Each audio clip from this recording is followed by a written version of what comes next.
How bad is the problem of hate in this country right now? Well, there are a lot of people for whom it is front of mind, that it's a regular experience for them. And I think there are a number of manifestations of that. Stats Canada numbers show hate crime was already on the rise from 2013 to 2016, but then a dramatic jump. In 2017, there were more than 2,000 police-reported incidents, an increase of 47%.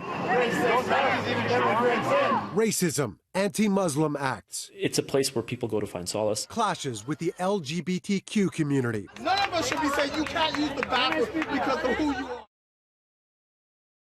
That right there, a preview of the week-long feature story series on City News, Hate in Canada, right here on BT, is our chance to explore hate, why it exists, where it comes from, and how to overcome it. Our three panelists have joined us here today. Fiona McDonald, political scientist from the University of the Fraser Valley. Good morning to you. Good morning. Umair Khan joining us. Welcome to you.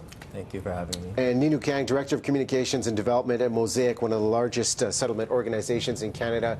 Great to have your voice here. And it's really interesting when we throw out the idea of hate in Canada, because some people might say, we're Canadian. This doesn't exist here in our country. But Fiona, let's start with you. From some of the research you have done, what is the trend, say if we go back a few years, of hate crimes, discrimination, racism right here in Canada? Well, we know that the numbers of hate crimes being reported is increasing. And as the statistics show, definitely a sharp increase since 2016. So there is some correlation with some of the election events happening in the U.S. There's always been hate crime, but we are starting to see more and more reports. Those numbers, of course, would be conservative because a lot of the incidents that are happening are not going to be officially reported. You work closely with communities, especially newcomers to Canada. Why do you think this has become more prevalent here in our country, saying, because some will say we're a cultural mosaic, we're all about acceptance. Why do we have the issue here in Canada? Well, it's interesting. I think on an international level, Canada really enjoys the reputation of being a welcoming country. Our immigration policies, we need immigrants to come to this country to build our economic, stability, keep our stability.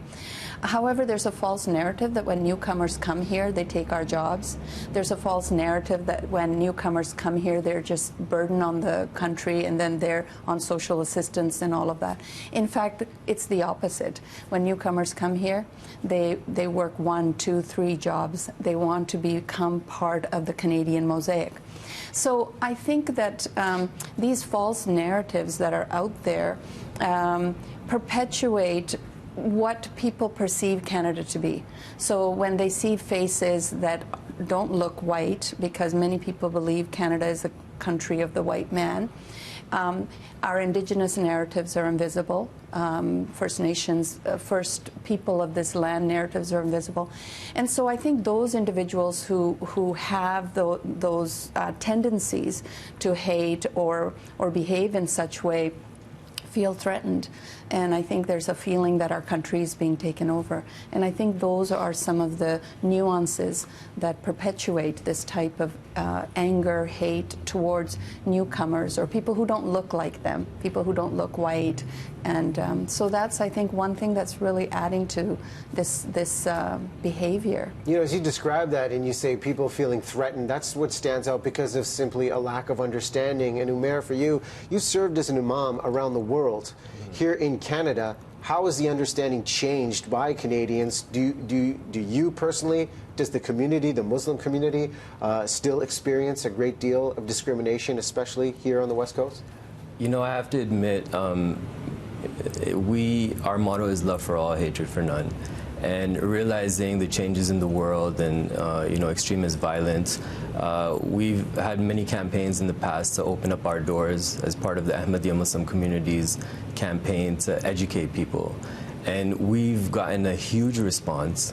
A lot of groups, schools, different churches, religious communities coming to our mosque, showing their support, and just letting us know that they sympathize with us when extremist events happen. especially against the Muslim community. And that's what we're trying to encourage, is that dialogue, because we've realized from our experience that the more people have dialogue with each other from different communities, races, regardless of your ethnicity or background, the more we interact and exchange knowledge, the more we have understanding with each other. And that leads and removes a lot of suspicion that people may have. And, I realize as an imam that people have questions about even our community, like, the Muslim community, with all these extremist acts happening and people misusing the religion of Islam.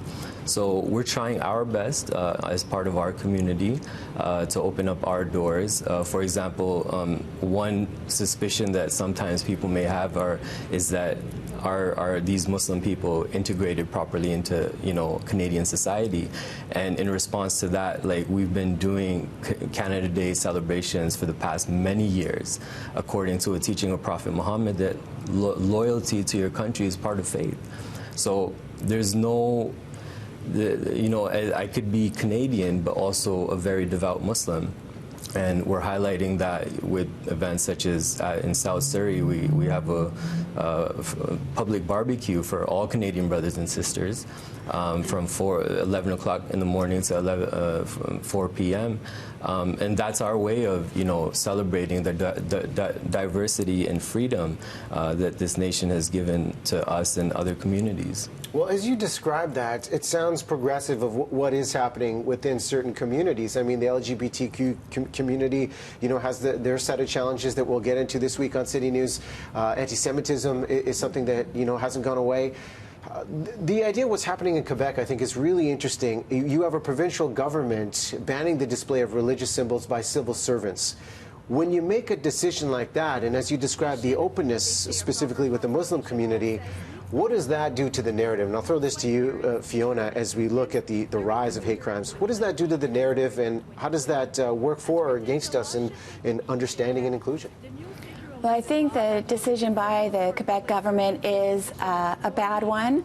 It does reinforce some very negative narratives, but we can also look to the resistance to these decisions, right? And so part of what we need to do when we look at these kinds of issues is to look at what's not necessarily being shown. So there's a lot of active resistance, a lot of solidarity, a lot of alliances that are working to push back against this kind of legislation and to work against these kinds of oversimplified narratives that can lead to hate.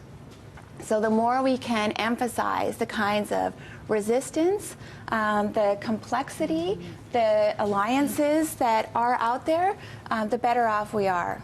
We only have about a minute left, but Nino, I want to throw a last question to you. The network, the Organizing Against Hate and Racism program, launched back in 2001. I know you've been affiliated with this. Incidents of racism, hate, or discrimination, the best way to respond. Umair gave us some great examples about opening the door. For the communities you work with, what is the best way to respond? I think we need to continue our conversation. What we've really talked about is we need to dialogue. We need to, I trust and I believe that there are more good people than bad people. So I think we need to create allies. There are many individuals, white, black, brown, what have you, who want to live a peaceful life, who want to live an integrated life, who love the fact that we're a diverse country, who love the fact that we get to interact with people different than us. Those individuals need to continue to have their voice heard, and the rest of us need to come together at institutions on an individual level, religious, government, and all of that, push back on bad policy, and to make sure that we are living in a country that we create values that, we talk about Canadian values. We all need to define those for ourselves, and then we need to sort of adhere to those and make sure that everybody takes action to ensure that they have a country that is at peace with itself, a country that we're proud on an international level. Well, I think that right there is a great note for us to end on. I appreciate you three coming by this morning to help jumpstart this week-long series. Again, City News tonight, hate in Canada. A lot of communities, a lot of issues are going to be covered over the next few days. And definitely chime in on social media. We want to hear your voice. Thanks again to you three. All right, thank you. All right, we'll take a break.